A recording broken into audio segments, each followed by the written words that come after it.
ایک غریب آدمی بدو رات کے وقت وہ کہیں بیچارہ صبح سے چلا تھا، مدینے پہنچتے اسے رات ہو گئی. اس نے ڈرتے ہوئے نا خیمہ باہر لگا لیا. جہاں رات ہوئی نا آدھی رات ہو گئی، 1-2 بجے سمجھ لے پہنچا مدینے، تو اس نے باہر نے خیمہ لگا لیا.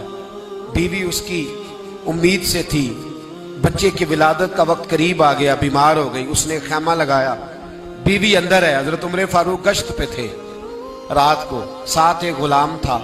حضرت عمر فاروق رضی اللہ تعالیٰ عنہ کہنے لگے وہ آگ جل رہی ہے تھوڑی سی، پتہ کرو کون ہے. تو آپ کا غلام پتہ کرنے گیا تو بدو نے ڈانٹ دیا، کہنے لگے جاؤ تمہیں کیوں بتاؤں. حضرت عمر خود گئے، کہنے لگے مسافر بھائی بتا تو صحیح. کہنے لگا جی چھوڑے، میں آپ کو کیوں بتاؤں میں کون ہوں، کیسے آیا ہوں. فرمایا خیمے کے اندر سے کرہنے کی آواز آتی، کوئی درد سے چیخ رہا ہے، بتا ہمیں بات کیا ہے. کہنے لگا جی میں فلاں بستی فلاں علاقے کا ایک غریب ہوں، امیر المومنین عمر فاروق سے ملنے آیا ہوں، اور رات ہو گئی ہے تو یہاں خیمہ لگایا ہے، صبح میں ان سے مل کے چلا جاؤں گا. تو رات کو تکلیف دینا پسند نہیں کیا، تو میری بیوی امید سے تھی، اب بچے کی ولادت کا وقت قریب ہے، پاس کوئی نہیں. حضرت عمر کہنے لگے تو ٹھہر میں ابھی آیا. چہرے پہ نقاب ہے، اسے بتایا نہیں میں ہی امیر المومنین. عمر دوڑے گئے، اپنی زوجہ سے کہنے لگے اگر تجھے بہت بڑا اجر مل رہا ہو تو حاصل کرے گی. کہا کروں گی. تو کہنے لگے چل پھر میرے ساتھ، بہت بڑا اجر ہے. ایک دوست کے ہاں ولادت کا وقت ہے، ضرورت کی چیزیں ساتھ لے لو. اس عورت نے تھوڑے دانے لے لیے، گھی لے لیا. حضرت عمر سے کہنے لگی لکڑیاں اکٹھی کر لیں. امیر المومنین کونسلر کی بات نہیں بتا رہا آپ کو، میں آپ کو ایم پی اے کی بات نہیں بتا رہا، ایم این اے کی بات نہیں بتا رہا، جو 10 گاؤں کو ملا کے چیئرمین بنا اس کی بات نہیں بتا رہا. اس کی بات بتا رہا ہوں جو 22 لاکھ مربع میل کا حکمران ہے. اس کی بات بتا رہا ہوں جو گلی سے گزرے تو شیطان رستہ ہی بدل جاتا ہے. اس کی بات بتا رہا ہوں جس کے بارے میں میرے مصطفیٰ کریم صلی اللہ تعالیٰ علیہ وآلہ وسلم نے فرمایا میرا عمر تو وہ ہے کہ 950 سال حضرت جبریل بھی اس کی شان بیان کرے تو عظمت ختم نہیں ہوتی. اتنا بڑا شخص. حضرت عمر نے لکڑیاں اکٹھی کی، اینٹوں کا روڑے لے کے چولہا بنایا، پہنچ گئے. آپ کی زوجہ کہنے لگی یہ تھوڑے دانے ڈالنے، گھی ڈالنے اور ایک لکڑی لے کے اس کو ہلائیں، تیار کریں. خود زوجہ اندر چلی گئی، حضرت عمر باہر پکانے لگے. وہ بدو کہتا ہے میں اس طرح کا ان کے ساتھ بہیو کرنے لگا جیسے وہ کسی چوکیدار کے ساتھ نہیں کرتا. میں نے سمجھا یہ عمر نے چوکیدار رکھے آنے جانے والے مہمانوں کا.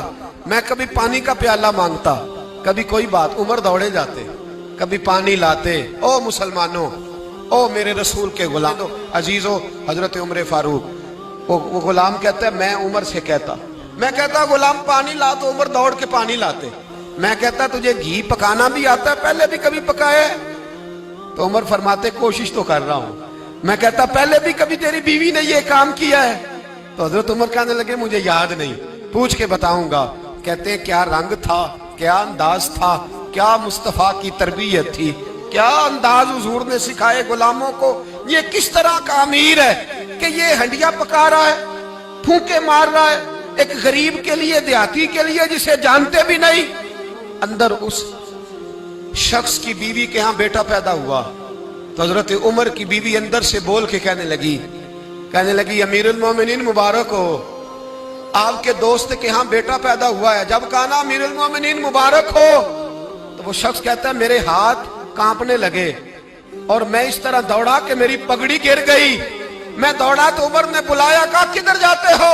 کہنے لگا آپ امیر المومنین ہیں، آپ امیر المومنین، آپ عمر ہیں، کیسر و کسرا جس کے نام سے کانپے آپ وہ ہیں جسے مصطفیٰ نے دعا مانگ کے اللہ سے مانگا، وہ والے عمر ہیں آپ جس کے لیے علی المرتضیٰ فرماتے ہیں میں روز دعا کرتا ہوں، وہ والے عمر ہیں جس کے بارے میں ابو بکر صدیق نے فرمایا تھا کہ میں اللہ سے کہوں گا مولا جو تیرے محبوب کی امت کے حق میں سب سے بہتر تھا میں اسے خلیفہ بنا کے، وہ والے عمر ہیں. عمر امیر المومنین کی بیوی وہ تو خاتون اول ہوتی ہے، وہ تو ملکہ ہوتی ہے، اور تیری بیوی دائی بن کر ایک غریب کے بچے کے پاس بیٹھی رہی ولادت کے وقت. عمر امیر المومنین ہو کے تیری داڑھی ساری دھومے سے بھر گئی تو ڈیوٹی کرتا رہا. تو سیدنا عمر رو پڑے اور اس بدو کو سینے سے لگا کے کہنے لگے تجھے پتہ نہیں تو کہاں آیا ہے؟ اس شہر کا پتہ ہے؟